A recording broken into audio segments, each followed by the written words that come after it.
Let's go and move with life. Let it go. Something new tonight. Let's go and move with life. Let it go. Something new tonight. G'day guys, welcome to the Unofficial Scorecard Podcast, a podcast where we talk all things boxing and occasionally the wider world of combat sports. This is episode 69. We're back! And what a way to kick things off again after an unintended break with world-class boxing writer and returning mate of the show, Anthony Cox. Guys, more on the unintended break in the outro. Yeah, that was crazy. But we're back now, and Anthony and I get into all the action. And of course, only 48 hours removed from a rather disastrous day in Florida for Australian boxing. Unfortunately, Tim Tszyu, the fallout there, the excellent fight, Mateo Tapia and Endry Saavedra. We broke all that down in as much detail as we possibly could, guys. As well as also a couple of recent performances over the time that the pod has been on the sidelines, unfortunately. Then, as we always do, guys, we jumped into the schedule, the things that we're fired up about coming up over the next 4 weeks or so. And as usual, a lot of tangents happened. We went off on a few different paths here and there, but that's how the pod goes. Got to learn how to do it again. It's been a while. But, guys, this was an awesome way to kick things back off again. If you've ever listened to this pod before, you know I have an absolute ball talking to Anthony. He's a wealth of knowledge, and anytime he's generous enough to share some of that knowledge with me, I'll absolutely soak it up. So, guys, let's get to the chat now. All right, Tony Cupcakes, we are back, mate. How you going? I'm doing really well, Zach. Yourself? Mate, you taught me something a while ago, and it was don't bury the lead. So I feel like we've just got to rip the Band-Aid off and get straight into it because for people listening, Cocksy and I have not spoken since Sunday. We all know what we're referring to that happened on Sunday. It is Tuesday afternoon, 48 hours or so later. Tone, hit me with your thoughts, mate. Let's just get straight into it. It was a hard one to watch, wasn't it? Of course, we're talking about Tim Tszyu's third-round knockout loss to Bahkram. You can pronounce his surname for me, Zach? Murtazaliev. Just absolutely got blown away.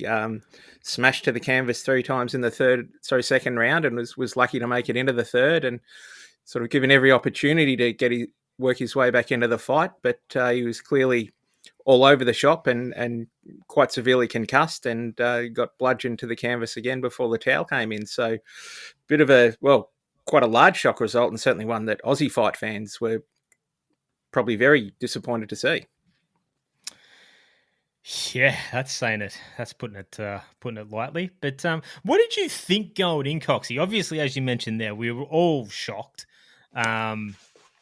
Maybe we were all guilty of being a little arrogant and cocky about what we thought was going to happen, which we'll expand on that later. But what did you think going in? I'll be honest, I hadn't seen much more than sort of highlight packages of Bahkram, so I probably wasn't as well across his career as I should have been going in. That said, conventional wisdom was that Tim had proved too strong, too tough, and outmuscle him on the inside. The short odds were for him to win by knockout. In the back of my mind, I was thinking it might be a points fight for Tim. Bahkram's obviously a tough guy, never been stopped, and probably never fought at Tim's level before, but certainly had the scores on the doors in other fights there. So nothing in his record to suggest that he'd be finishing the fight on the canvas inside the distance, but probably not a lot to suggest on paper that he would have the measure of so easily. But look, leading up to the fight, he was saying, Tim's built for me. He's going to be right in front of me the whole time, and that's what I want. We're going to have a fight in centre ring, and at the end of the day, it was a style that suited Tszyu, and he Bahkram just got the better of it. He was the one who was the slicker puncher, much more loose, particularly in that first round. He just looked so relaxed in there, certainly not out of his depth at any stage. His jab was tremendous. He was able to tag Tszyu with that repeatedly when the Aussie was trying to come in, and he set up those beautiful power shots, and that check left hook of his is just a thing of beauty. It's well disguised. He doesn't overuse it, but he knows when to use it, and that was the great weapon that he unleashed on Tim's chin in that fight that did most of the damage. Yeah, now we could go on a complete side tangent and talk about what definition of check hook you mean, because as we know, there are about 4 million of them in the boxing universe. But I'll let that one slide for another day. But yeah, mate, I was very similar. I hadn't seen much of Bahkram at all. I'd never seen a full fight. I'd seen bits and pieces here and there. I felt like I'd seen enough to kind of have a pretty good idea of what he was all about. And I had Tim by a sort of late-ish stoppage. Sort of mid to late. I was thinking by 7, 8, 9, those shots that he would be able to land from the jump that I thought would really start taking their toll. It looked to me like Bahkram is kind of one of those guys that fights really tall, and he moves his arms and his shoulders, but his head just stays in the middle. No matter what way he punches, his head just stays there. And those type of guys, generally speaking, are easy to counter because you don't even really have to be looking at them. You can be looking at the floor and throw an overhand right, and you'd probably have 75% chance of landing it. I thought that was the way it was going to go. I expected to continue to see Tim be much more patient, very similar to the Tony Harrison fight and the Brian Mendoza fight. I thought that's the version of Tim we were going to get. I absolutely did not expect we were going to get the version that turned up and fought Terrell Gaucher in his American debut. So the thing for me that I can't believe it. Like 2 days later, I literally just cannot believe it. It happened. I saw it. It's real. It's reality. I have to believe it because it happened, but I cannot believe that Tim did not learn his lesson from the Gaucher fight. Do you think he went out in that fight trying to be a stubborn, brawling destroyer, paying absolutely no respect to his opponent, and almost paid the ultimate price, paid a pretty hefty one in the first round. And he did not learn his lesson because he did the exact same thing again this time. I can't believe it. We've praised, or especially me, I've praised Team Tszyu. I've praised Igor Golyabev. They've never put a foot wrong. They're the best team in the country. They're the most professional. Go back and listen to the old pods. I've definitely, those words have come out of my mouth. I don't know what is going on, if it was just Tim or it was the team or it was a combination, or I just can't believe Tim did not learn his lesson. I can't believe it. Pride comes before a fall, as they say, and that might have been Tszyu's Achilles heel in this one. I don't think you're ever going to get Tim Tszyu change his style per se, but he can certainly change the application of that style. As you rightly mentioned, like against Tony Harrison and Mendoza, he was a lot more surgical in picking his shots, and I think that's when he's at his best. He's got great accuracy and great timing. It's when he rushes his work and tries to create an impact too quickly that he seems to get a little bit messy with his shots. And as we saw, you can't do that at the top level. You just can't. Yeah, absolutely, mate. And I think now we've seen quite a few different versions of Tim all the way through. Like us here in Australia, we're lucky to have seen, what's he had, 26 fights. We've probably seen 24 or 25 of them. I think his first one there was no footage of. I reckon we've all probably seen every other one after that, or pretty damn close to. Certainly the last 15 or so we've all seen being on TV. So I feel like we have a pretty good measure of his development. And there was a time, and I remember saying these words on this pod, like his level of development and improvement was Canelo-esque. Like there were times through a 5-fight stretch where he was just improving in so many different categories. It was unbelievable. I thought the best version of him was the Jeff Horn fight because he was using his feet. He's just, after that fight, he just stopped using his feet. He just started being like a walk forward, stand in front destroyer. I don't understand what the advantage of being so stationary is. No, and he's not... I don't understand it. I don't get it at all. I can't believe it happened, Cocksy. I can't believe it. And look, he's not exactly a defensive genius at the best of times. He is there to be hit. So you need a bit of footwork and a little bit of movement, not just pulling straight back with your chin in the air and hoping the punches fall short and trying to walk through the power coming back the other way. See, I think Tszyu can punch, but I don't think he's a pure puncher by any stretch of the imagination. I think he's a crisp, accurate, precision puncher who knows when to throw the hard shots and how to make them land and how to make them count. I think when you start thinking that you're the bigger puncher in the ring, you can fall into that trap of thinking, well, I can just walk this guy down.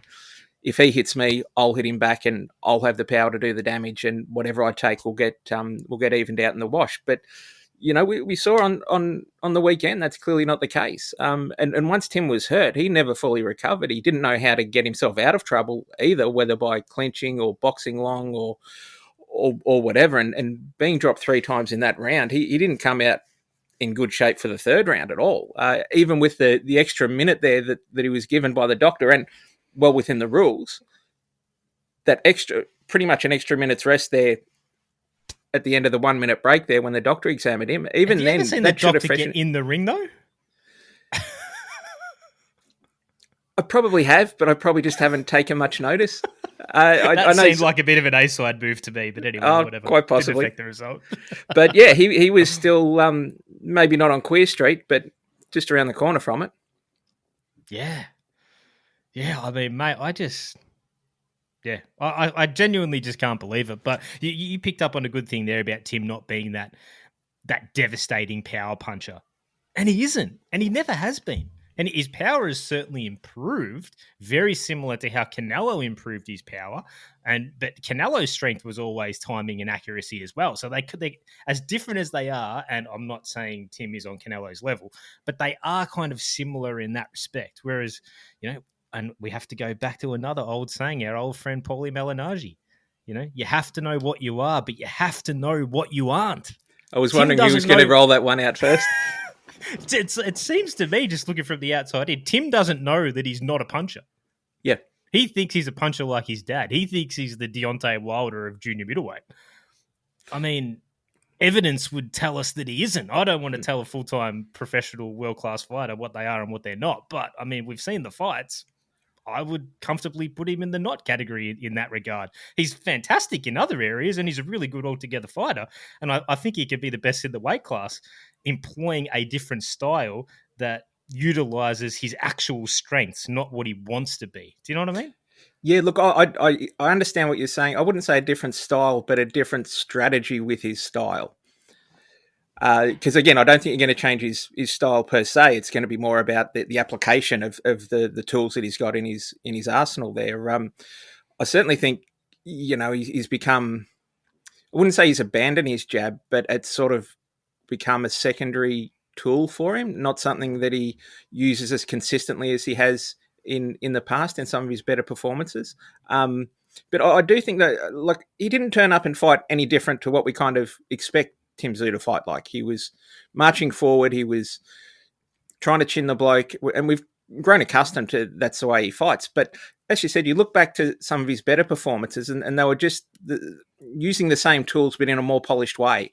And I think the kid's pretty stubborn and you need that to be a professional boxer. So I don't know if maybe they've been trying to convince him in the gym to be a bit more surgical in his attacks, and he's just kind of ignored that advice, or if this is what they wanted him to do, go out there and try and bomb the bloke out. But certainly a lot of things to go back and review as a team and plot their way forward from there, which I guess brings me to a question of my own. Where does he go from here? What do you do with him to rebuild his career, Zach? Mate, I really don't know. I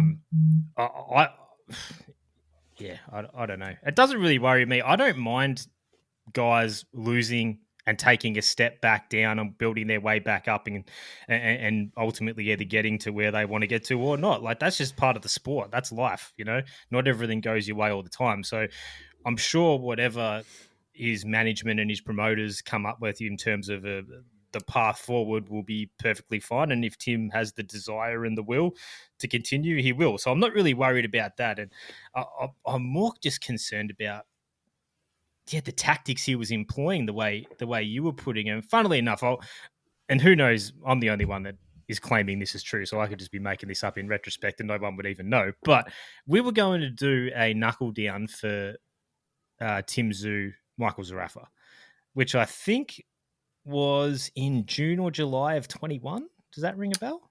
Yes, it sounds about right to me, yeah. So I found like a couple of dot points on a Word file that I had saved from June 2021 called "How Do You Beat Tim Tszyu?" And I'm not trying to like pat myself on the back or anything like that, but the flaws have been there for a while. I had a dot point there. There is an opportunity to counter the wide right hand of Tszyu with the left hook / uppercut. Tim loves to back out of clinches and counter with the left hook, leaving himself susceptible to the right hand. So the punches that he was getting hit and hurt with, it's not like these openings all of a sudden just appeared in one fight. They've always been there. But the way that, this is why I'm talking about the footwork and his in and out movement that he used to use with Jeff. The holes were there. But if you're moving in and then moving out and moving to the side and moving away out of range and out of danger, those holes can stay there because no one's going to be in reach to be able to capitalize on them. But with Tim's new style of, or tactics, as you put it, I shouldn't say style completely. That's a good correction you made on me then. But the way he's employing these tactics now and standing in front of guys, but still having the same holes, no wonder Bahkram was so confident. I didn't think it would happen this way, but I thought Tim had learned that lesson in the Gaucher fight. But yeah, it's not like these things are secrets. It's not like it's magic. It's just I'm so confused. I can't believe it happened. I don't know. This might sound a bit grandiose, but I don't think I've ever seen like an epic failure to. What would you say to improve, or like a bigger backwards step in Aussie boxing ever in my time?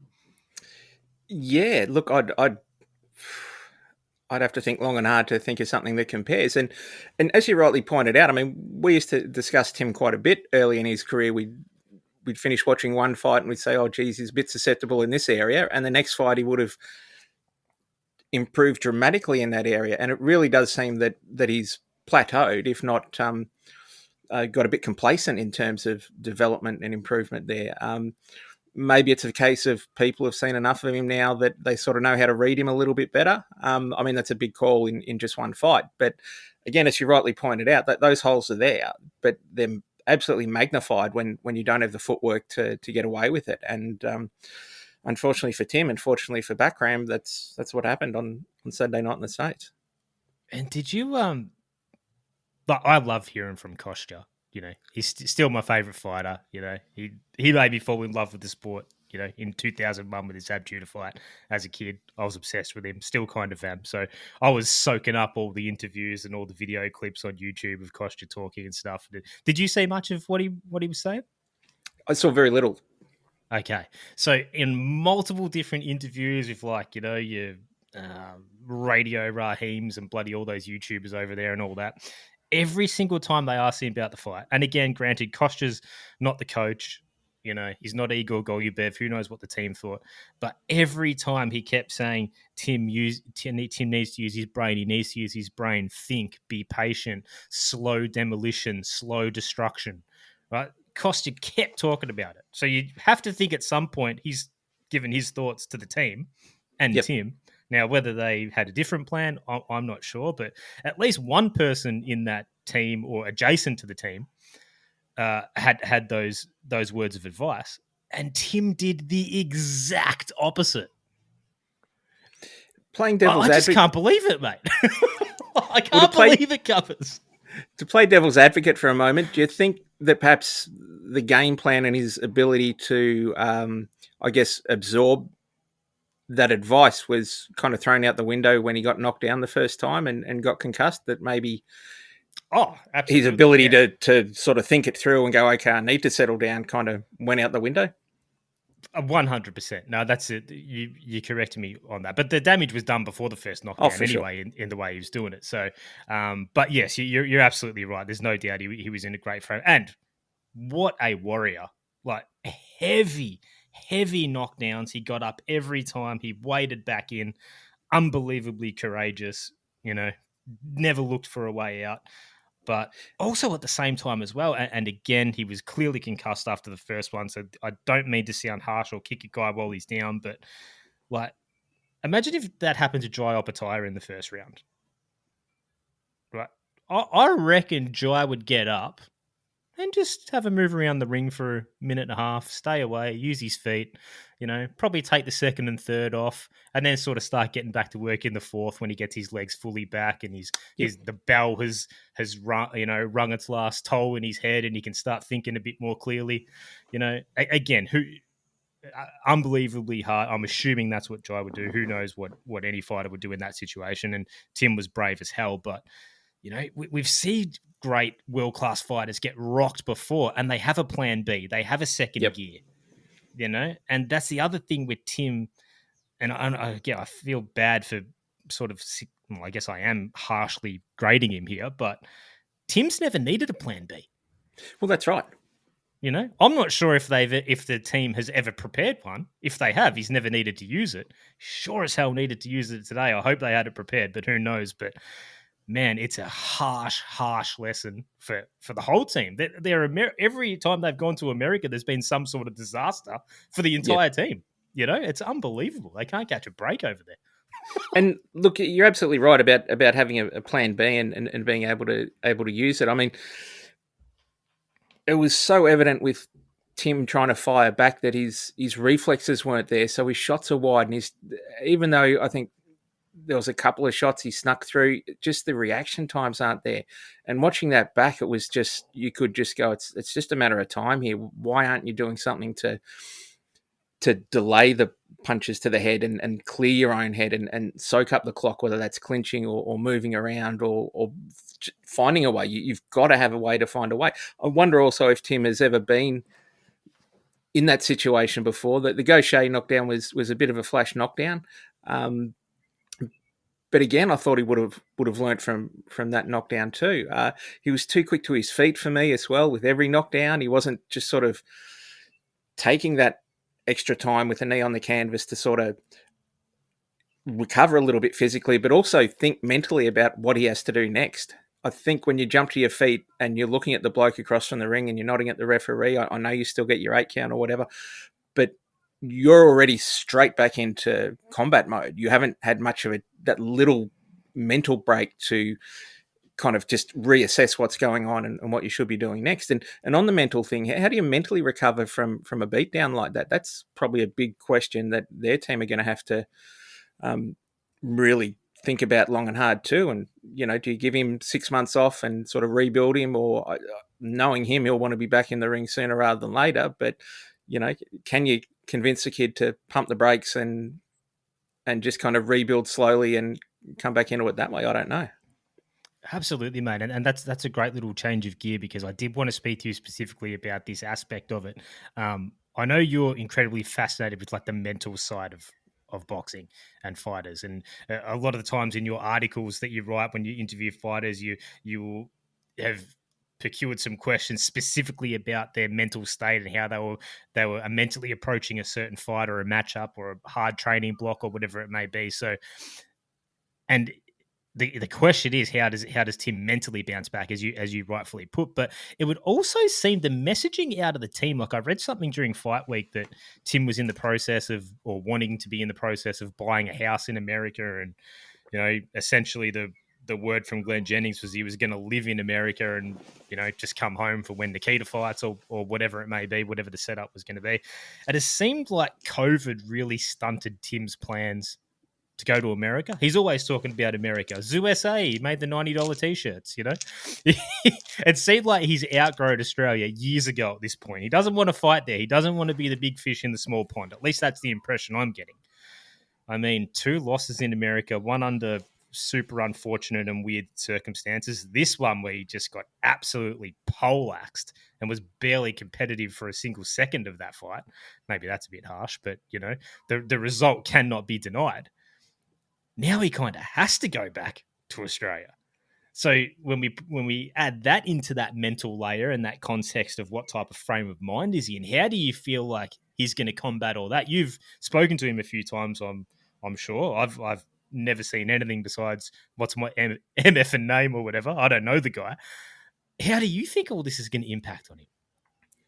I think it's going to be really hard for him to take that backward step. I remember interviewing him face to face once in Melbourne when he might have been 7 fights into his pro career, 6 or 7 fights, something like that.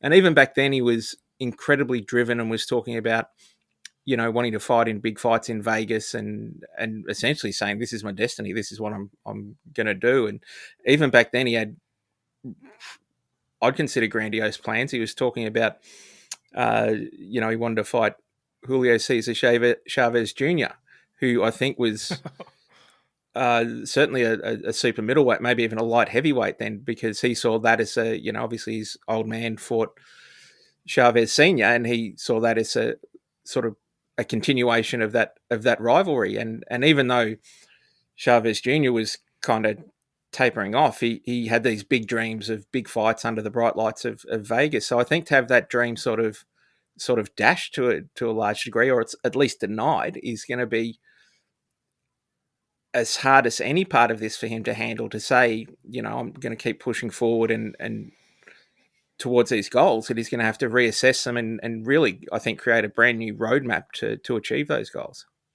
Yeah. So he has to come back. He's not going to get a third crack in America after 2 losses, is he? Surely the next move is Zerafa?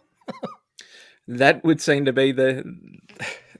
Could you imagine Zerafa sitting on his couch on Sunday watching, just going, "Oh, show me the money. Let's go." I did see I saw some quotes from Zerafa on social media immediately afterwards, and then I saw an interview with him. He was asked if he watched the fight, and he said, "Nah, I got better things to do with my Sundays." Oh, man. But again, what? Yep. Oh, sorry. I was going to say, though, I don't mind that move. What else are they going to do? It's a big fight for Zerafa too. I've got a soft spot for Zerafa. I don't know the guy. I've never met him, but anyone who listens to the pod knows the guy's a warrior. I can't not respect him. But who knows what state of his career and level Zerafa's at as well. This has been the biggest question mark main event in Australian boxing history, wouldn't it? Like, where are these guys at? But if the version of Zerafa that fought Isaac Hardman turns up on fight night, and the same Tim that fought Bahkram turns up, mate, I'll put my money where my mouth is, and I'll put money on Zerafa. Zerafa's winning that fight, 100%. Absolutely. I think that, I don't even know if it's the right comeback fight for Tim, to be honest. Because, as you pointed out, Zerafa, if he can revert to that sort of form, is still a very dangerous fighter. And if Tim can't show improvements in one training camp without an interim fight, just to sort of bed in some of those stylistic changes, then he could just fall back into type against Zerafa and walk into something big himself again. I don't know. So I would have had Tim all day and twice on Sundays against Zerafa before this weekend just gone. But after this and all those variables about how you recover mentally, the changes you need to make or you should be making in the way you the style you apply in your fights. I think there's a lot of question marks over just how that fight would go. I guess I'd still make Tim sort of a 60-40 favourite, or 70-30.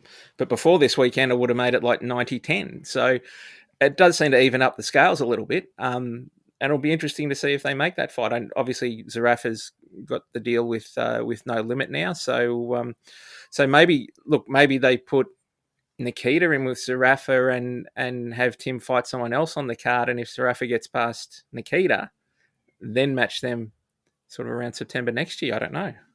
Yeah, no, I've got to be carried away with my 100% Zerafa wins that fight call. But you know what I mean? Like, if Tim goes in reckless power puncher, standing straight in front of guys, Zerafa's a great counter puncher. Well, especially was in the Hardman fight. Who knows what version of him we're going to get next time he fights a seemingly world-class opponent. So, yeah, it's an interesting one. But moving forward, mate, you mentioned earlier that... that Tim's probably going to want to fight real soon. I'm no doctor. I'm no trainer of fighters. I don't know, but geez, like he took some shots. He was rocked. Just his facial expressions when he got up. Yeah, and he did get up. All credit to him. Like what a warrior. But the look on his face and his eyes were he didn't know where he was. Yep. Like he got hurt real bad in that fight. It looked like to me. I'm no doctor. I'm sure they're going to do all the neurological testing they need to do, but personally, I wouldn't be angry if we didn't see him till the second half of next year. Like I'm not a doctor, but I think he needs a break. With Tim's willingness to always want to back up and jump in, what do you reckon they'll sort of come to in terms of a time frame for his next fight? Look, I think they'll rest him until at least April, hopefully longer. And the challenge again is the fighter wants to fight, but you're there to also protect your fighter and develop your fighter and work in their best interest. So sometimes you have to disagree with your fighter and put your case forward and say, no, this is not just what we're doing, this is why we're doing it, and this is why it's going to benefit you, and show it as part of a larger plan. That again, I reckon Tim would be really hard to convince of that. He had to sit out longer than he wanted from that cut this year, and just on that too, if that cut didn't take us long to heal, he would have fought Virgil Ortiz Jr. And what do you think he would have done to that version of Tszyu? Maybe something similar, yeah. Jeez. So that's actually a great. Sorry, Coxie, go ahead. I was just going to say, so he might have actually dodged a bullet with the cut taking a little bit longer to heal, although wasn't much of a bullet to dodge when he got nailed in 3 anyway. But yeah, I mean, I didn't even think of that until you just said his name then. But Virgil Ortiz, very front foot fighter, super aggressive.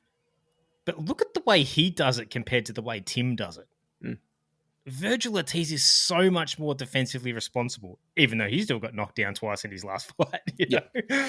But whereas the way Tim does it with the wide shoulders and the wide hands and the square stance, it's just like seemingly all he relies on is his reactionary head movement. But you can't see them all every time, unfortunately. And yeah, I don't know. Crazy. Sorry, I'm just rambling. I still can't believe it, Coxie. and again, that's why I think, for a lot of reasons, and one that goes to your point, is why it was so wrong for him to try and slug it out with Bahkram after he got knocked down, because all of those reaction times are out of whack then, both defensively and offensively. So it just magnified those holes even more, and we saw it happen. Yeah, unbelievable. Well, geez, not too much. Definitely some nice analysis from you there, Coxie. Definitely not from me. It'll probably take me another 2 weeks to just actually believe what I saw with my own eyes that did actually happen, that I cannot believe happened. But look, if in doubt, mate, just claim it's fake news and move on. Just don't even process it. Just put it to the back of your mind and claim it never happened, mate. It's a foolproof political technique, I hear, so I might have to employ it. But, mate, on the undercard, we had another Aussie in action. Mateo Tapia got a draw over 10 rounds with Endry Saavedra. Mate, what a fight. What did you think about this one? I actually missed it on the day, and I caught up on it, finished watching it about 15 minutes before we got on this pod, so it's very, very front of mind. Perfect time to ask you then. Look, I was very surprised at the draw. I thought it was a fun slugfest. I just didn't think Tapia was really in control at any stage of the fight. Like he won some rounds, but they were still close rounds. It was a fun slugfest. Tapia's corner seemed very frustrated with him sort of standing and admiring his work and getting nailed back there. Even without the knockdowns, I thought that Tapia probably lost that. So I was a bit surprised with the 3 knockdowns that it was ruled a draw, and one judge had him ahead by 2 points. So what were your thoughts? Unbelievable fight. Again, Aussie warrior spirit on show. I wish we would be outclassing guys, but it's easier said than done. But I thought it was an excellent action fight. There was a couple of things that I was a little bit surprised and confused by from Tapia, but it's all learning. The number one thing that blew me away, because I did not see the Isaac Hardman Endry Saavedra fight, because I voted with my wallet that time. That fight, that card should not have been a pay-per-view, and No Limit aren't getting a cent out of my wallet. They want it desperately. I am not giving it to them. They can get stuffed. So I boycotted that card. So I was going in pretty, probably with a lot less familiarity than most Aussie fans with Saavedra. I could not believe how tough that guy is. The shots he was wearing and just absolutely zero effect. Not even any marking on his face, nothing. I'm like, Jesus Christ, is this guy like the toughest guy out of bloody Venezuela in the last 50 years? It's absolutely unbelievable. And like that right hand that Tapia knocked him down with in the fourth or the fifth or whatever it was, like that would knock out anyone. Like he was moving onto the right hand. How it didn't fracture his neck in the process, like that was an absolute bomb. And he just got up and continued on. It was unbelievable. But yeah, I did want to ask you a quick question because I wasn't scoring it live, but I thought the rounds were they were close, but I kind of had made up my mind on the way through. But I tried to score it later because I was thinking, oh, gee, a draw's pretty lucky here.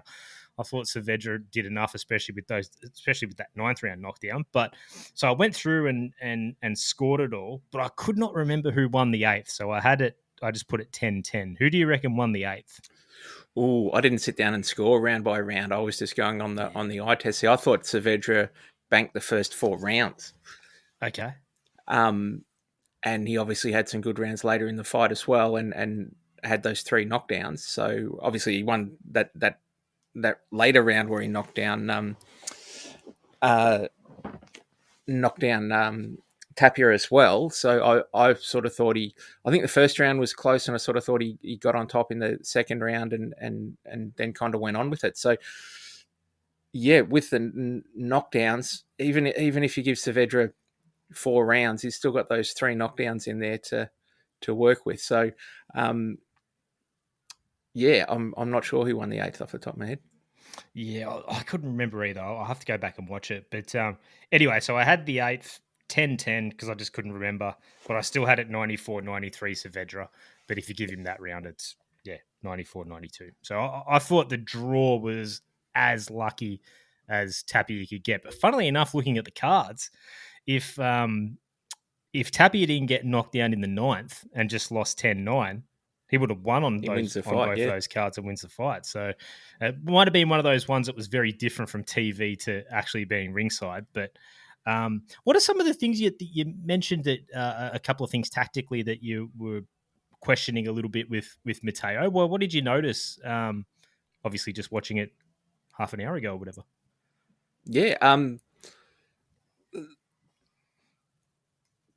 I think he was probably, in a weird way, the bigger pure puncher in there. But Saavedra's just phenomenal. There were punches he got hit with that didn't budge him. That not even talking about the punch that knocked him down, but shots that were just flush and would have put any other bloke out cold. And he just had a tremendous chin and a tremendous will as well to push through that adversity.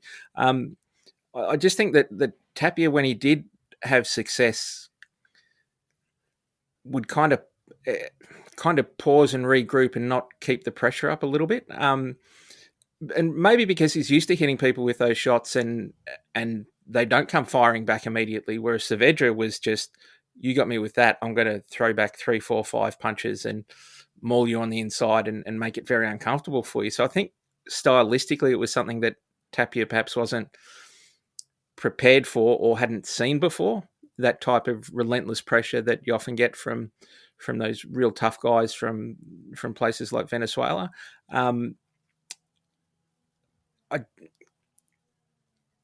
I do know that Tapia as well, that there were some head clashes in there, and I think that's what sort of busted up his eye as well. So I don't know how much that affected his vision as well as just his confidence when they were coming in and clashing in close.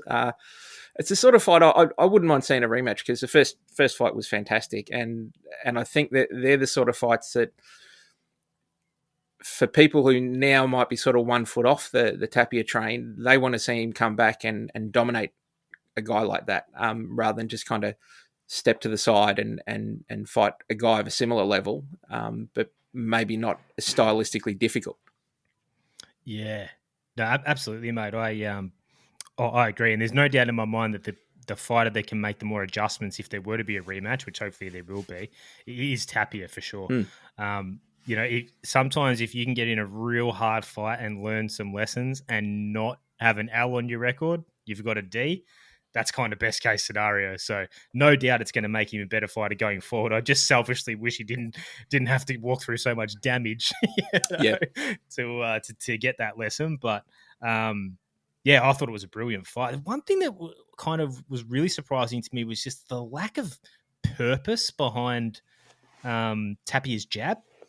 A lot of it was just seemed to be, and I'm sure a more technically astute person could give me the reason for this, but it was pouring with it so much. I think in an effort to set up the right hand or the right uppercut and just maintain a bit of space and distance from the forward, like relentless forward pressure Saavedra was putting on. But as I was watching it, I was like, man, Andrew Maloney has such a brilliant ability to be able to run guys onto a real stiff jab. He's dropped multiple fighters with it before.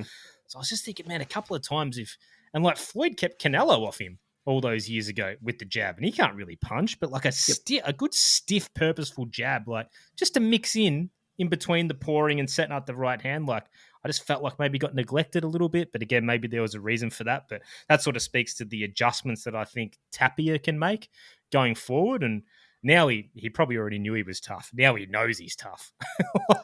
Absolutely. Unbelievable amount of damage. Let's never get that happen again, please.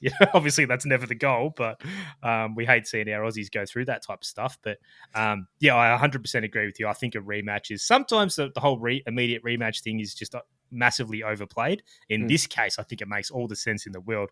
And for Saavedra, probably because I thought he should have got the nod.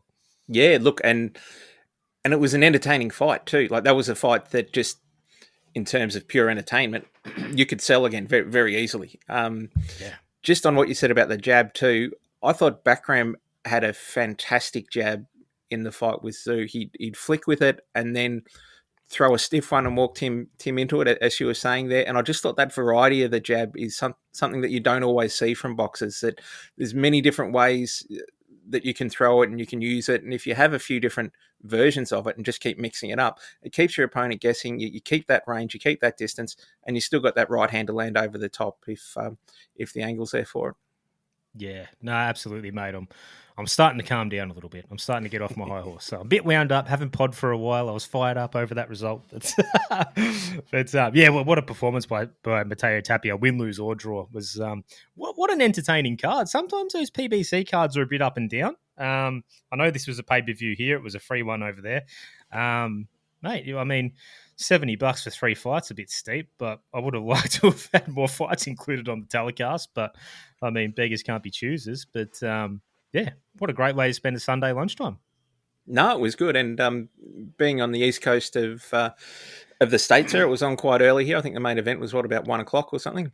Yeah. So done and dusted and off to the pub by 3 o'clock. Oh, perfect. Well, mate, as I mentioned, then I haven't done a pod for ages, so I just wanted to go back on the last performance a couple of weeks back from Jai Opataya. God, this guy just continually. I know you've got the jacket, the Jai Opataya jacket. You've got the merch, so I need the bucket hat, the fisherman's bucket hat, to complete the ensemble. Yeah, you guys have got your own little segment, offshoot talking tackle Ring Magazine section. So no one's a bigger fan of him than you, mate. I mean, the only word I could sort of think of for his performance against Jack Massey was flawless, really. Absolutely. Again, you talk about boxers that, and they're few and far between, that don't rest on their laurels, continue to improve and continue to deliver better and better performances. And Jai just ticks all those boxes. I know a word that you like to use for him as well is dynamic, and he just is. I thought Massey, having gone the distance with Joseph Parker and also Riakporé as well, I thought he'd be tough enough to. I know he's defensively flawed, Massey, but he's proven to have a good chin, and just with the speed and the angles and the punches you don't see coming from Jai, he just dissected him and just sucked all the fight out of him very quickly. And I'm only just realizing this now when I'm thinking about it, because I haven't thought about that fight for a while. But remember in the first round, probably for the first minute and a half or so, Jai was bouncing. Jai was playing with the range. Jai was getting his timing down. He's figuring out how quick the reactions are of Jack Massey. Yep. Then he started to settle and walk him down. He didn't just come out and walk him down and run into something, He figured it out first. And because he's IQ, he's on another level for that weight division, He figured it out real quick. But, sorry, did you text me? No, I didn't, mate. Oh, sorry. I thought you might need to go to the toilet. Jai's IQ on another level. He just figured it out so quick. But the point being, he didn't just wade in and walk into something stupid that he shouldn't get caught with, which to me is why I think Jai's our best fighter that we've got. But what a performance. Speaking of cruiserweights, I was having a chat to Floyd Masson yesterday, and we were talking about his preparation for his next fight. We can circle back to him later if you want, but we were talking about sparring partners and what you get out of sparring, and he said that the main thing for him is to get his fitness and timing right, and really in a fight, it's about how quickly you can adjust to what your opponent brings, and I think Jai does that better than anyone. He has that look. He's got his own skills that he brings to the table, an immense toolkit of skills that he's got there, but he still has a look. He still gauges that range and the response times and just what the response typically is from his opponent. And then once he gets a read on them, the Americans like to say, he's downloading information. Well, that's what Jai does, and he's able to do it a lot quicker than most because of the talent that he has. Yeah, no, absolutely, mate. And I think I need you to clarify for me on this, because I know it's a part of your job and you have to follow the sanctioning bodies and mandatories and all that sort of stuff. I try my best to avoid that because it just frustrates me and bores me to death. But has Jai already got a mandatory being enforced on him? Yes. The IBF want him to face... He just fought. I know. Well, he had an exemption to fight Massey. Okay. So the number one contender, whose name escapes me, a German bloke or a bloke who fights out of Germany, he has to fight him by, I think it's like January 29 or something like that. So only wow. Really, really quick turnaround. I think it was sort of a 3-month gap between the fights, or 3.5 months or something like that. I don't know the status of that, whether something can be arranged, like a step aside, or if the sanctioning body will even allow that. I'm a little bit like you. I don't follow the politics of it too deeply. But look, it might be a fight that Jai just has to take and moves on from there. Certainly there doesn't seem to be a lot of big fights in the division for him immediately. And we do know he's a fighter who likes to stay active. So maybe he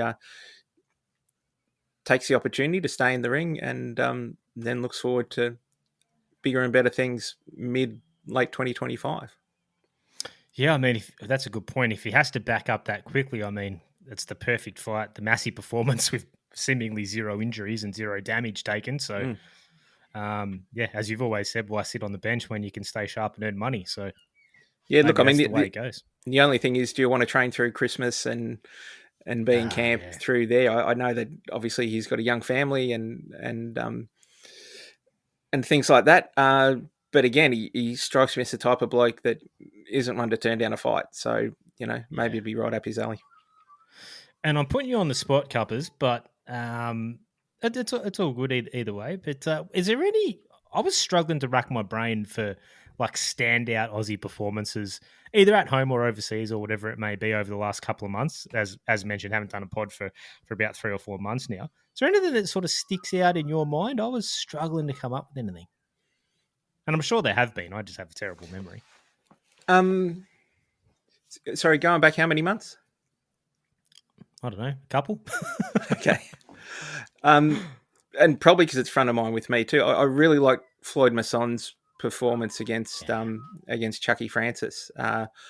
After a year out of the ring, coming off a loss, I thought he looked super sharp. He showed a great deal of variety. He pushed forward. He stood back and counter-punched. He worked the body really well and broke him down in 4 rounds. I thought that showed what Floyd can do at his best. He didn't get sucked into a brawl against a bloke that wanted a brawl, and just showed a bit more maturity in the way he went about that fight. And I think that shows a lot of positive things to look forward to with Floyd. His biggest flaw, I guess, is that he does like a brawl, and even in winning efforts, he can sometimes brawl too much. And in his loss last year, that's really what cost him was getting against a very good fighter, but still he could have made that easier and perhaps taken the Belgium opponent later into the fight and outboxed his way to a decision win. So, I mean, we'll never know, but I did think that fight was one of the better ones over the past couple of months. No, good call, mate. And it seems like you've got Floyd front of mind at the moment. So I do. I had a look on BoxRec. It wasn't listed on BoxRec, but I believe there's some fight news for Floyd coming up relatively soon. Yeah, absolutely. He's fighting Mateusz Masternak in Poland on November 16. He told me they literally only found out about the fight a couple of weeks ago, 4 or 5 weeks before the actual fight date there. People will probably be familiar with the name Masternak. Maybe they can't quite place him. He's been around, he's, I think, 37, 38 years old. He's been a pro for probably, 18 years or something, like a long time. But he's still a very capable boxer. Last December, he was stopped in 8 rounds by Chris Billam-Smith.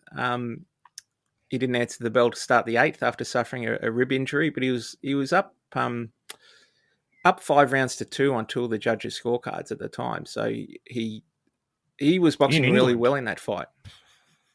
Sorry? In England, so that tells you something too. Yeah. Yes, I think the third card was even, but the 5 rounds to 2 I thought was fair. Maybe you could have even given him an extra round in there, but no, he was doing really well in that fight, and without the rib injury, he only needs to win 2 more rounds in the back half of the fight, and he's got it on the card. So he's still got a lot left in the tank. He's a crafty operator. Look, I really like the fight. I think it's a good test for where Floyd is. I don't know.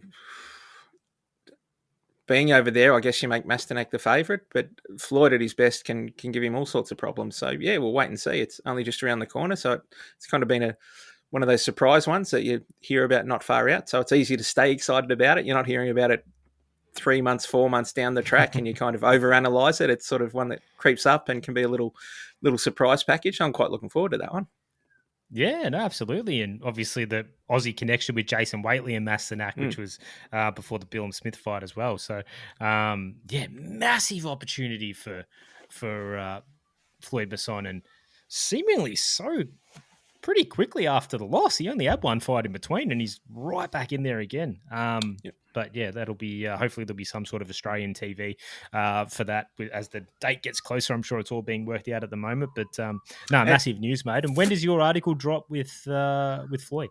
Well, I've been working on it today before the pod, so hopefully I'll get that finished tonight and get that filed, and should be up, if not tomorrow, certainly by the end of the week. Beautiful, good stuff, mate. But all right, mate. Well, we've got some fights coming up. There's what I hope is going to be a cracker this weekend, but I just don't know. But before that, I was looking on BoxRec over in Fiji on October 26th. We've got Lockie O'Shea and Tonga Tonga fighting in Fiji. Who would have thought? So I doubt there'll be a stream, but our boys are staying busy. No, it's good they're staying busy. And I wasn't aware of that fight, so thanks for the heads up. I only heard about it about 40 minutes ago. So good luck to the boys over there. But Jack Catterall, Regis Prograis. I think this will be on DAZN. I'm pretty sure. DAZN, cool. There's not too much else on the card that I saw. I looked at it really deeply, but a couple of years ago, this would have been a mouth-watering fight. Prograis coming off that just annihilation by Devin Haney. We really don't know where he's at. Catterall seemingly career high point. This decisive victory over Josh Taylor, even though Bob Arum believes otherwise. Mate, where do you see the betting wise on this? I know you're a bit of a gambling man. How would you set the line for this fight? Yeah, look, you've got to make Catterall a comfortable favourite, like a $1.20 or a $1.25. I just think he's grown an extra leg in recent years. Actually, probably since that first fight with Taylor, you've seen his confidence grow, his ability grow. whereas Progrove's been largely inactive and really, I don't know if I'm being too harsh in saying he laid an egg against Haney, but he just had no answers for Haney, and it was just, and I'm a big Progrove fan. I love the way he boxes. I just don't know what he's got left or what version of Haney Progrove we're going to see in the ring there. To be honest, I just don't think Progrove's going to have much of a chance. I think he can maybe make some rounds competitive, but Catterall will sort of outwork him, maul him on the inside, and he's just got more going for him at this stage of his career, Catterall, I reckon. Yeah, it's very, very hard to disagree with any of that, but I never really was a Catterall fan. I sort of have become one. He has impressed the hell out of me. I guess that's probably all those years that Liam Parrow was linked to him. So I'm like, yeah, he's the other guy. I'm not following that guy. I'm a Parrow guy, you know. But put the Australian flag off my back, and I end up becoming a fan. But but it is so hard to know what version of Regis Prograve we're going to get. I think he might be 35, possibly even older. At 140, I mean, geez, you don't really see a lot of guys get success, into their mid 30s. So it's going to be a tough one, but hopefully you can roll back the clock. But I'm excited nonetheless. A free show on a Sunday morning, I'll wake up and watch it for sure. Why not? Something to do while you're having your cornflakes. There you go. And mate, we've got November's a little bit of a weird month, but there's actually a pretty good card, one of those Smithies from Toowoomba shows on Friday, the 8th of November. John Manu's back, staying super busy against Ricky Nato. Dylan Biggs is back against a guy called Kamau Kant. But interestingly enough, Jackson Griffiths, who's 14-0, I haven't seen him. Maybe I've seen one of his fights. I can't remember. He's fighting Miguel Vasquez. Now, that just sounded like a stock standard Latino name to me, but I looked it up. Are you familiar with Miguel Vasquez off the top of your head? If it's a Miguel Vasquez I'm thinking of, he used to have a title about 10 years ago at a much lighter weight. I didn't go that far back on his box rec, but he's essentially a professional opponent for travel. He's 44-13. He's only been stopped 4 times. Just going back in, he fought Josh Taylor in 2017 in Scotland, fought Ahara Davies, fought Bardazi Dukanbayev, who ended up having that run on Showbox and then on Showtime. Fought Lewis Ritson in England, Gary Cully. Who else was in there? Anyway, he's a professional opponent. Every time he travels, he loses. He wins fights when he's in Mexico, but he's durable and tough. So I think I've only seen highlights of Jackson Griffiths, but this looks like a fantastic sort of litmus test for him. Really interesting matchmaking. I'm glad that he get a guy like this out here. When I saw it, and I only saw it earlier today, last night, it reminded me of when they were able to get Kobe Kono out for Jason Maloney. Yep. And it was like, oh, this is fantastic. We can see a guy that's obviously not at the top of his game anymore, but was a proven at the sort of world-ish level once upon a time, and we get to see how our guy steps up and goes against it. So it seems to me to be like one of those fights. But when I saw it on paper, my eyes lit up. I reckon that's a great move promotionally and career-wise for Jackson. Absolutely. And the pennies just dropped. I do know who Miguel Vasquez is. He used to have the IBF lightweight title, and he beat Australia's own Lenny Zappa about 10 years ago. I did not go back that far. There you go, mate. You were spot on. Good memory. That's elite. Okay. I've got to Says the bloke who just box wrecked that while you were talking. Oh, don't give it away.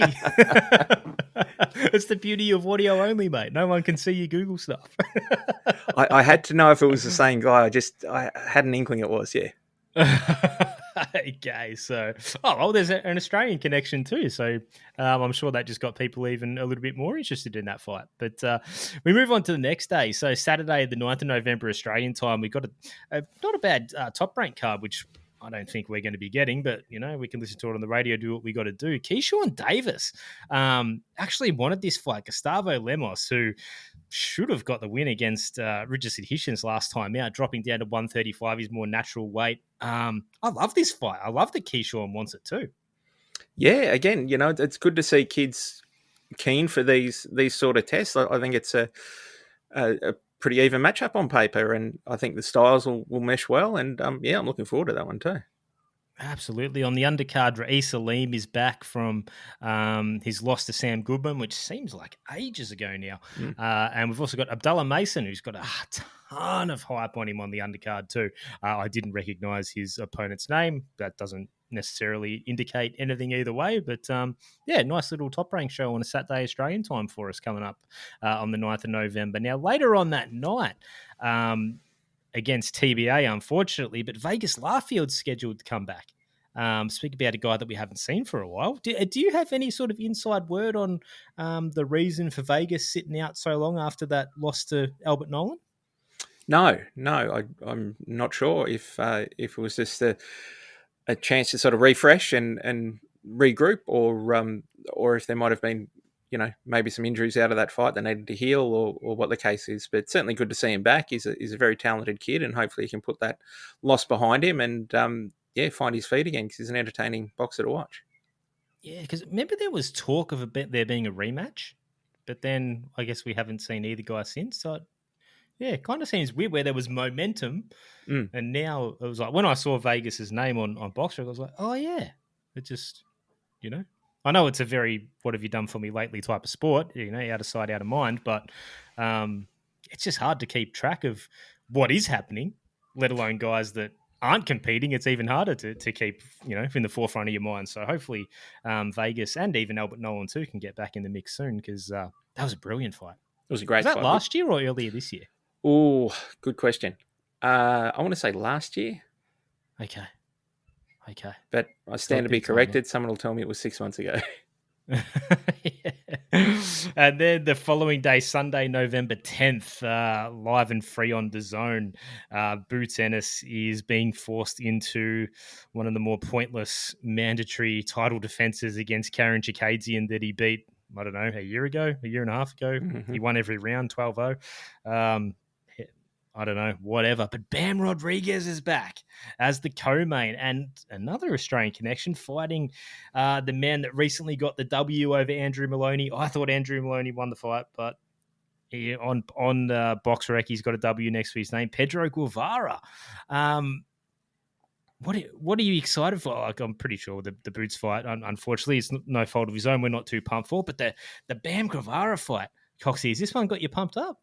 Yeah, it has in a way, because I'd pay to watch Bam hit the heavy bag, So any time you get to see Bam in action, it's a little bit like Jai Pattaya. It doesn't matter how one-sided or dominant the fights are. You just see moves and talent and technique that is just so rare that it just blows you away every time. I don't think many people would give Guevara much of a chance there, and I'm certainly in that camp too. I think he's seems to be tough and durable enough, but you can just see him getting outclassed at every turn. But again, I don't mind it, because it's Bam Rodriguez. Who doesn't like a bit of Bam? Yeah, absolutely, mate. And had that decision gone the other way, for Andrew, it could have been Andrew Maloney in there too. I mean, yes. Sliding doors, unbelievable. But yeah, Bam definitely the class of that division, and working his way up the pound for pound rankings too. One of my favourite guys. Now we move on to the following week, Saturday the 16th of November Australian time. I don't even want to talk about anything on this card except for this fight, because it's just so weird. But anyway, another one of our favourite fighters, Australia's own Dana Coolwell, fighting big-name top-ranked prospect Bruce Carrington. I know recently you've had a bit of dealings with Dana and the wider team and that sort of thing, Coxie. So how pumped are you, mate? And is there any extra info you can give us on how this fight came to be? Yeah, look, if the team are to be believed, they're in with a red-hot shot. They before they went out to the States, they said Dana's been training really well. He's in tip-top condition. They've known about this fight for a long time. It was about to be announced for the same card, for the Jake Paul Mike Tyson card, before it was pushed back. Don't say it. Sorry, I just had to put the context around why it's been sort of under wraps. Too much of a professional, mate. But yeah, I was aware that this fight had been was being discussed way back then, and obviously it's been officially announced now. So they've had plenty of time to come up with a game plan for Carrington, who of course struggled mightily in his last fight against Sagawa, I thought. So I think they're licking their chops even more now. They can see in real time things that they believe they can exploit there. It's an 8-round bout rather than 10 rounds. 10 rounds would have suited Dana more. But it is what it is. Dana will just have to start a bit quicker and try and assert that dominance a little bit earlier in the fight to make sure that he can bank enough rounds against a guy who's clearly going to be the A side there. So that's probably the challenge for Dana, is to not just do the better work, but make sure there's enough of it to really convince the judges and not have them lean the other way if the rounds are a little bit close. And this is globally free on Netflix, isn't it? It is, yes. Wow. You'd have to think this would be one of the more watched fights of the last, well, I don't know, maybe ever. Well, that's right. Accessibility and the zero cost. And from Coolwell's team, and I'm sure every other fighter on the card and every other fighter that wanted to be on the card, it's that exposure that you're getting that really makes it worthwhile. There's going to be a lot of eyeballs on it. Say what you want about the main event, there's going to be people watching it. And the accessibility through Netflix, which is a platform that I'd hate to think how many hundreds of millions of people have globally. Yeah. It's not like signing up to DAZN or ESPN Plus for just your sports. It's out there in a lot of households. So yeah, it's a great opportunity for Dana to really say, this is who I am, and make a statement and shoot his name out into the stratosphere. Yeah, absolutely. Well, massive best wishes and good luck to Team Coolwell and Dana in particular for fight night. But yeah, well, that's the main event for me. Also got the KD Taylor Amanda Serrano rematch, which obviously deserves to be talked about. But I just can't stand the YouTube gimmicks. It just kills me. But there are a couple of actually legit good fights on there. But then we move to the next day. This is a good weekend of boxing, Coxy. We've got the, I don't know what they're calling it in Riyadh season, but like the Latin Fury or something, are they calling it? I don't know. It's something like that. Some weird name to it. But we got Chris Billum-Smith and Gilberto Ramirez. Oscar Collazo, your man, is fighting the newly returning knockout CP Freshmart, freshly rather quickly off his win over our own Alex Winwood. Talk about a courageous performance again by another Aussie, Alex Winwood, in a tough loss. Jose Ramirez and Arnold Barboza, which feels like it's been on the docket for years, is finally happening. And weirdly enough, William Zepeda is fighting Tevin Farmer, who's coming off a loss for some reason. But yeah, that last fight doesn't make a lot of sense, does it? Yeah. I think Turkey just really wants Zepeda on one of his cards. So yep. You got to get whatever. What's the standout there for you, mate, in those top three? Oh, good question. Who did you say Collazo was fighting again? CP Freshmart. Look, probably that fight because, again, you know, like everyone, we all have our favourites. And Luis Collazo is one of my favourites. He wears a great ethnic hat and he can fight a bit too. And CP Freshmart is I wasn't sure sort of how much he had left when he fought coming into the Winwood fight, and he proved he's still got plenty left in the tank. So I kind of like that fight. I think CP Freshmart will be up for it, and he'll make Collazo work. And I think Collazo will get the win, but I think it'll go late and have some entertaining exchanges in there. And I think this is for the first time there's ever going to be a Ring Magazine title at minimum weight, isn't it? I believe you're correct there. Yeah. So history is on the line. That's amazing. And of course, we'll have our eyes on Billum-Smith and Ramirez. Yeah, especially with some Jai Opetaia implications. But I don't know. I just don't think Ramirez has looked that good at cruiserweight. I like Billum-Smith here. I like Jai over both of them pretty comfortably. But yeah, I don't know.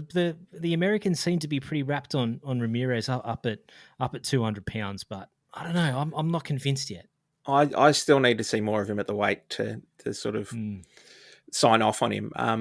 And I think it's one of those fights, and obviously we always say it, but it two very different styles, and it's who's going to be able to impose their style on their opponent there. And Billum Smith knows how to slow down the pace and kind of use that awkward style that he's got to dictate exchanges, and obviously Ramirez is going to want to be coming forward and throwing a ton of punches. So yeah, look, it's an interesting one stylistically, and the wider implications for the division is obviously what's of most interest to me. Yeah, absolutely. But and I'm pretty sure that one's free. That's not a pay-per-view, but we know how DAZN like to do the old bait and switch, so we'll keep our fingers crossed for some good news. But, mate, just another one I wanted to get your opinion on. Saturday, the 30th of November, it's the final PBS show of the year. Earlier in the year when the PBS launched, you were one of the ones that I thought had the most detailed coverage of and explanations, and to get out to the fans. What is the PBS? What's the, not the mission statement, but what's the plan? What are they doing? You let us know that it's going to be the March to November season, if you like. So this will be the finale of the season, and sort of that first season coming to an end. It's going to be down in Melbourne on a Kings of Combat show with Kareem Matala fighting Joshua Francis, Munro Matet, Jake Clay, Kai Hodgson's fighting Mike Whitehead, which I'm really looking forward to. I think we're going to learn a lot about Kai Hodgson there. I'm really excited for that one. Peter Salasui and Louis Masters, I believe. There's a couple more on the card there, but more widely, mate, what have you made of the almost completed first season of the PBS? I think it's been very successful. I understand from having spoken to Glenn Hosking, sort of communicating with him probably through the middle of the year, that 7+ were very happy with the viewing numbers that they were getting there. I don't know if they've dropped off since then. I wouldn't have thought so. They seem to have established a good ground base of viewers. I thought the matchups have been pretty good too. Like they're not big names even in Australia a lot of the time, but they've been pretty consistently watchable fights. I like the format. I like the shorter fight night, the more explosive sort of fights, and far less just commentary going on for half an hour between bouts and things like that. So they move through quickly. You kind of get up and make a cup of tea or something to eat, and you come back in and the next fight's already rolling through. So I think it really, the way they've designed the program, the format of it, it's meant to keep fans engaged, and I think they've achieved that. And working with other promoters too, I think they've shown a way to keep a generally consistent product while utilising other promotional outfits and their fighters to make sure they've got the content consistently rolling through, which was always going to be the challenge. There's not really a promotional stable in Australia that can do that many shows or even close to it in a calendar year. So you need to work with other promoters, and they seem to have a business model that does that very well. Well, how about your thoughts, Zach? You've probably seen as many cards as me, or if not close to it. Yeah, mate, I've absolutely loved it. For a new operation with a new broadcast partner. And as you mentioned, working with different promoters. I mean, from my little couch where I'm watching it, I give it a 10 out of 10. And there's no doubt in my mind that next year it will only continue to get better and grow and evolve. I have to give them all the credit in the world, because what boxing promoters in this country and broadcasters in this country and globally, what they do is go, here is the product that we are going to make, and the fans will serve it up to the fans, and anyone who says negative about it isn't a boxing fan. That's essentially, they treat us like absolute garbage. The PBS are the only ones in the world that I know of that go, what do boxing fans want? Let's give them that. They're the only ones.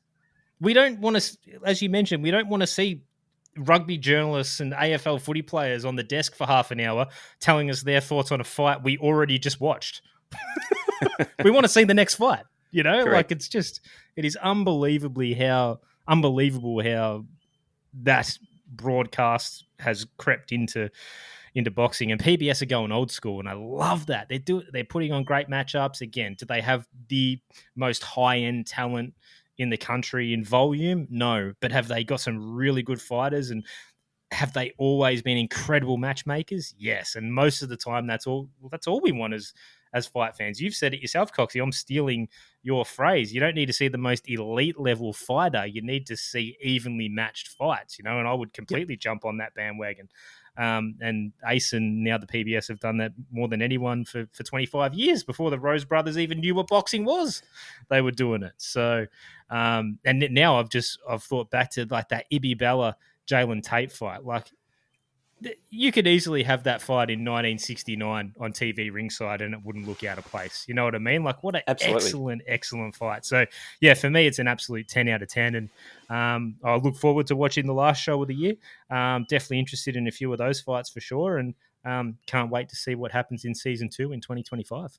For sure. And a lot of these matchups wouldn't happen without television. The fighters wouldn't be prepared to risk their record against guys in 50-50 fights or 60-40 fights without the opportunity to build their brand. So I think that helps get the boxers on board a bit more too for those tougher matchups. Look, great matchmaking is what boxing is all about. I'm regularly watching PBS and seeing fighters I've never seen before or I've heard of or might have seen once or twice or something. And then they're fighting again in a couple of months' time. You've got that momentum. You've got those eyeballs on you and you start building your own brand. And obviously I'm watching because it's part of my job, but I'm also becoming a fan of these fighters too because I'm seeing them regularly. I'm seeing them go through adversity and come out with a win or doing something special in the ring. And the first thing I'm thinking is, when am I going to see him again? And next thing I know, there's another fight announcement and I'm seeing them box 2 or 3 times a year on TV with regularity. It's good to see. Yeah, absolutely, mate. Absolutely. So I don't think there's a boxing fan in the country that hasn't loved it. And the best thing, they listen to the fans. Not that we're always right, but we're the audience. And that's been their business model from the start. When it was first announced, I spoke to both Angelo DiCarlo and Glenn Hosking, and they both mapped out what they wanted the show to look like. And they've obviously gone to 7 with that pitch. And best of all, they've continued to deliver on it. They haven't wavered from that and thought, oh, this is too hard or this is easier or this is more cost effective and chopped and changed it. They've stayed true to their mission statement the whole way through. So hats off to them. Absolutely. 10 out of 10 from me, which means nothing in the grand scheme of things, but it's better than not being 10 out of 10, I guess. But anyway, the next day, mate, Sunday, the 1st of December, I know we got one of your mates back in action, one of your favourite fighters, Sonny Edwards, in the all-British grudge match with Gal Yafai. I'm actually quite pumped for this fight, mate. Are you fired up for it? I am. I think Gal Yafai is a wonderful talent. I think Sonny is a superb talent and a wonderful character. So... yeah, look, and Sonny doesn't have a style that typically appeals to me, but I think he's a wonderful boxer, and for whatever reason, he just kind of gels with me. I think it's a good matchup on paper. Again, it's hard with these uber talented young kids who have had so few fights to know where their ceiling is, and is this a step too far for Gal Yafai, and will Sonny's experience shine through, or will Gal Yafai live up to the hype and show why he's considered one of the best prospects in England? Yeah, absolutely, mate. No, I'm pumped. I'm absolutely pumped for that fight. I love it. And yeah, just 2 more, mate. So I sort of finished my box rec search there. I was on page 16. I was like, gee whiz, I'm going to be here for hours. But obviously we got 2 more fights coming up in December that we know of with massive implications for Australian boxing. We got Liam Paro defending his world title, weirdly back in Puerto Rico, which I'm sure you can shed some light on why it ended up there, against his mandatory Richardson Hitchens. First off, Coxie, why is it back in Puerto Rico? Fucked if I know. Okay. So we're in the same boat. We're in the same boat on that one. Honestly, I have no idea, and I haven't dug into it deep enough to try and find a reason there. I'm sure there is some reason, but I haven't come across it. It's an odd one. It's not like Subriel Matias is on the card or something like that to try and promote a rematch or something. So yeah, I'm not sure. That's kind of beyond me. But look, Paro's been there before. He knows what the crowds are like. He's obviously knows what he's in for in terms of like just being in a foreign country and things like that. But he's fighting an American, so it's going to be a lot easier, you'd imagine. And he becoming in a CA side of that as the champion. So it's not like he's going to have the world against him like he did when he fought Mateus over there. So, yeah, look, it's an okay fight. I think that Paro's just far too advanced in terms of skill for Hitchens, but stranger things have happened, I suppose. Yeah. I've got a feeling this is going to be real dull. Just in terms of the matchup. Like, we've never really seen Hitchens take any risk. He loves to control from the outside with the jab. Arguably lost his last fight against Gustavo Lemus. I thought he lost. Yep. So he's not really coming in with the greatest momentum. Conversely, Liam Paro is coming off with career high momentum. But just with that, so we're pretty sure Hitchens is going to be real tall, sit back, use his jab, which then sort of puts the onus on Liam to kind of force the action a little bit more and close the distance, which isn't exactly his strong suit. Not saying he can't do it, but I much prefer Liam as the counter puncher and playing with that range. The last time that he did try to close the distance and be reckless was against Yomar Elamo, and he got knocked down in the first round in a very uncharacteristic performance.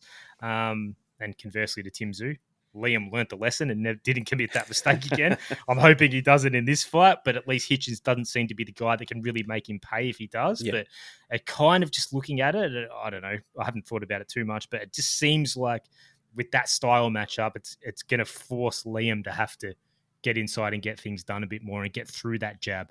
But not saying he's not capable of it. It's probably just not, and I have full confidence, 100% confidence in Stephen Edwards and Alfie DiCarlo to no doubt come up with a sensational game plan. And I have all the confidence in the world in Liam's ability to perform on fight night. But it just kind of seems like it's going to be a little bit of a tricky one that might not necessarily be full of fireworks, if you know what I mean. I hope I'm wrong, but as long as we get the Aussie gets a W at the end of it, I'm happy. Yeah, same. And look, hopefully that leads to a more palatable title defence for Liam in the first quarter of the new year back home in Australia. Yeah, absolutely, mate. And we'll just finish up, unless you've got anything else to throw in for the month of December. But I don't think it's been made official, but all signs are pointing to it. Sam Goodman's got the opportunity of a lifetime. Well, that's one way to look at it. On Christmas Eve, against the monster for the undisputed super bantamweight title, Naoya Inoue. I remember when Jason got the fight, it's exciting, but it's also terrifying. And I just have the exact same emotions. I don't think Sam's going to have a very good Christmas. I'll put it that way.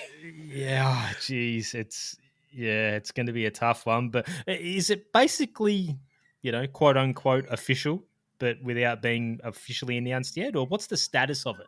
Because it's not listed on anything that I had to look at before. No, look, it certainly hasn't been officially announced, but it's been the rumours about it have been so widespread and been going on for so long that it's hard to imagine it's not taking place. I guess they're just negotiating the finer points of the contract, the little bits and pieces that happen behind the scenes, and how many plane tickets and blah, blah, blah, that sort of stuff. It does seem like it's going ahead. As far as I know, it's going ahead on that date. So I'd say pencil it in and be surprised if it doesn't happen.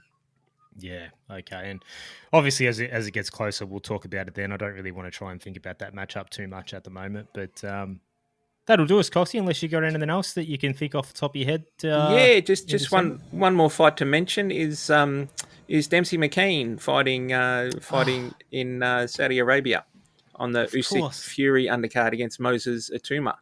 So so the big southpaw from Queensland gets his chance to rebound from his loss to Filip Hrgovic last year against a kid considered one of the hottest prospects, certainly in Britain, and some people would say around the world. So big challenge for Dempsey. He tells me he's up for it, so hopefully that's the case. Yeah, absolutely. And Coxie, you've been doing so many fighter interviews lately. As someone starts mowing their lawn right next to your window. Yeah, exactly. Me stupidly having my window open, I'll close that and hopefully... That's all right, mate. You've got to bail up the hay sometime. Exactly. But, But yeah, you've been doing tons of interviews lately. Your coverage has always been sensational at the Ring and for any outlet that you write for. But it seems like the last couple of months you've picked up a ton of momentum.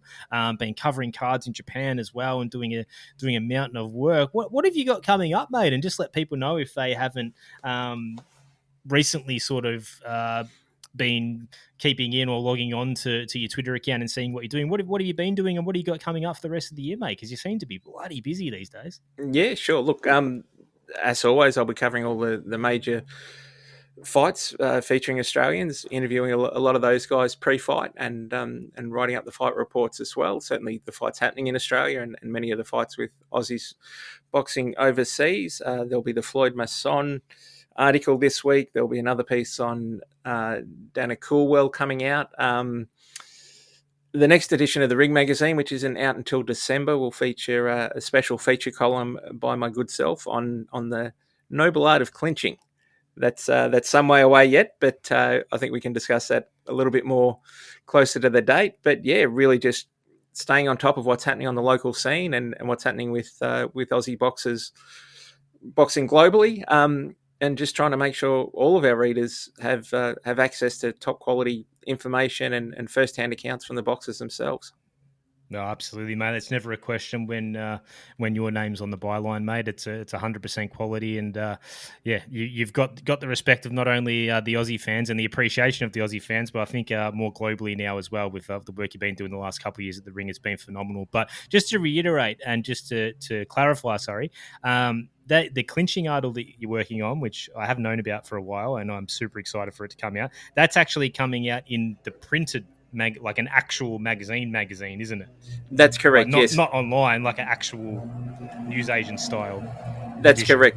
The Ring's putting out a special edition focusing on the Usyk Fury fight, so that will come out a week or two before the fight there. So one of those wonderful glossy print editions that we save for special occasions. So yeah, it's always good to have a actual hard copy of a magazine in your hand. So yeah, it'll be a good one for people to pick up. Christmas presents all round. Absolutely. No worries, Cocksy. Well, thanks very much, mate. I always have a ton of fun talking to you and breaking down the fights, mate, and getting your thoughts on it. And yeah, mate, I'm sure we'll do it again. Absolutely, Zach. Thanks for your time. All right, guys, and there we had it, episode 69 with world-class boxing writer Anthony Cox. Man, it was good to be back. And always an absolute pleasure to have a chat with Anthony. Yeah, a great way to get back into the swing of things. And guys, as always, if you are not familiar with Anthony's excellent work that he contributes unbelievably regularly, especially lately, he's been doing a ton of work for the Ring magazine, the Bible of Boxing.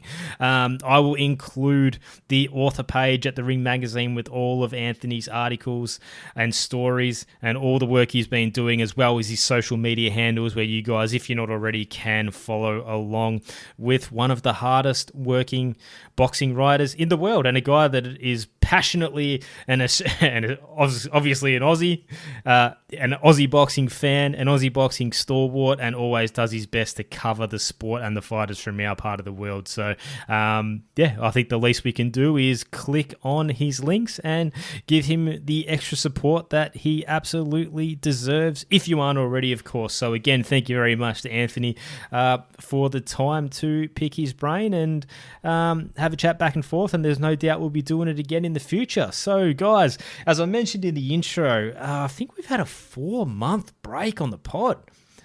Biggest break ever. I think once I'd done a 3-month break for kind of similar reasons. This one was by far the biggest. So yeah, just to explain what happened, there's not anything really controversial or deliberate or anything like that. It's quite regular, probably more regular than people would think, that I reach out to people and, I have to have someone to talk to do a podcast. So yeah, I reach out to people, and pretty regularly people will say, no, I don't really want to do that, mate, or they just go, or most of the time people just ghost you, to be totally honest. Or people are busy, and I've had quite a few people who were like, look, I'm definitely up for it, mate, but I can't do it the next couple of weeks. I'm just flat out. Reach out to me later. All different kinds of things. But, you know, I totally understand it. I never have any hard feelings towards anyone who can't commit for whatever reason it may be. I'm asking people for the only thing they'll never ever get back, and that's time. And I don't pay anyone either, so they literally have nothing to gain. If they're not interested in or thinking having a chat with me will be fun, I don't blame them for not wanting to do it, you know? So, yeah, I quite regularly get knockbacks, but it's all good. You just move on to the next and or reschedule things or do whatever. So this is probably a little bit of a boring peek behind the curtain. But, yeah, so the reason for the 4-month break is I've never had more back-to-back failures to lock someone in. I went through, you know, I don't want to say that, no, quite a number of people, and they all just said no or ghosted me or didn't want to do it. And quite frankly, I just ran out of ideas. I just ran out of people to think of to do a pod with. And I know I've got people that I do pods with quite regularly, but I didn't, you know, I don't want to be like, ring someone up and go, oh man, I've had all these knockbacks, like, you know, can you bail me out? I don't want to do that to people. I don't want to make them feel bad like that. And there'll be times or particular fights or, particular fighters will be on the docket where those people that I've regularly done podcasts in the past and I want to keep doing in the future, that'll be my first choice. You know, I don't want to put anyone in a position where I'm like, oh mate, I'm on this bad streak of knockbacks. Can you help me out? That's, you know, I want people to know that they're my first choice when they are my first choice. You know what I mean? So yeah, I just had a real bad string of luck, really, of just people, not interested or whatever, which again is totally fine.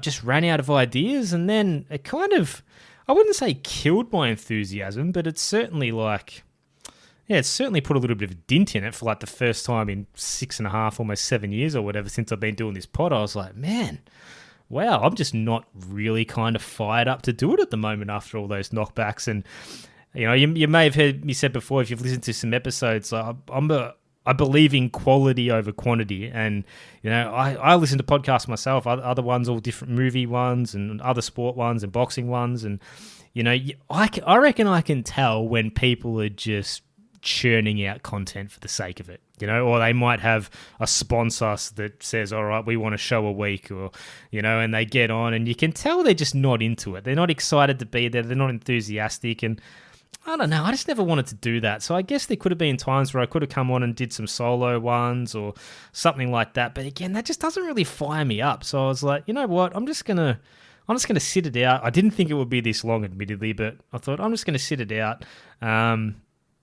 You know, and just wait for an opportunity. Eventually I'll get pumped again, and that's what happened. It just took a little bit longer than I thought it was going to. But yeah, so there's no ulterior motives. I was never going to shut the thing down or anything like that. It just, bit of bad luck with trying to get people on, and it kind of just quelled my enthusiasm for a short period of time, which ended up being admittedly longer than I thought it was going to be. But we're back now, which is all good. And I just want to give a quick little shout out. There was a couple of people that actually reached out to me via email and social media and stuff, which kind of blew my mind. I really didn't think anyone would notice that the pods weren't dropping. It's not like one episode a month. It's a super prolific amount of episodes a year or anything like that. We do 12 at best, sometimes less, sometimes a little more. But yeah, a couple of people reached out to me, and they know who they are. To those people that did reach out, I was blown away. It really, really meant a lot to me. I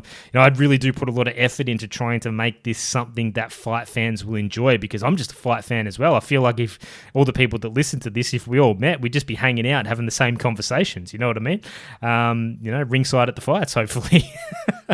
But to those people who reached out to me, I massively, massively appreciate that you guys took some time just to say like, hey man, what's going on? You know, we enjoy the pod. Just seeing if you're shutting up shop or if you're gonna bring it back up. We're keen. We're ready to listen. You know, that absolutely meant the world to me, because it's incredibly difficult to gain any sort of footing in a sport, in a, I guess, podcast/broadcast type of medium, when you are literally just a nobody that isn't a former fighter, that isn't a well-known media member, that isn't a promoter.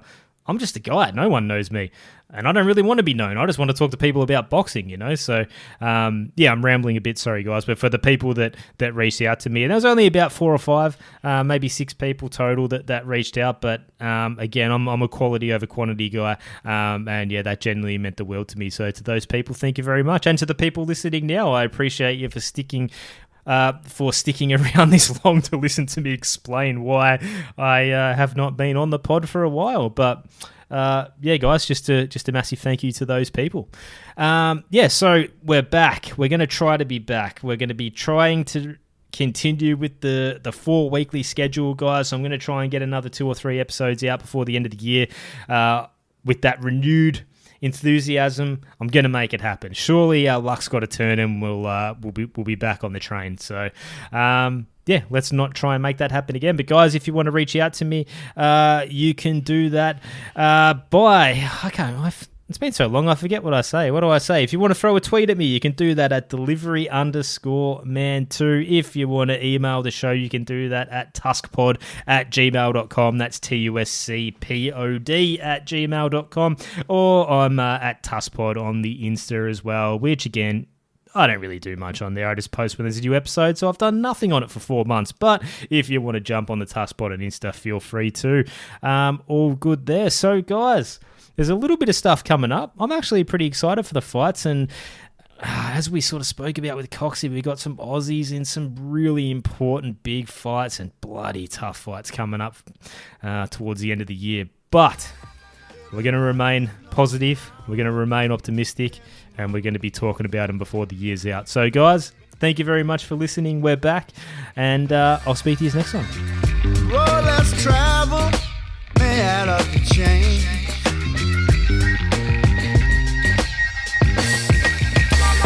Living like there's no tomorrow, then tomorrow came.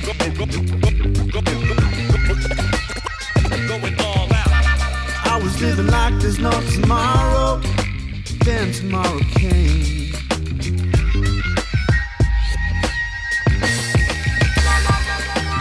I got the wake-up call, laughing through the window frame.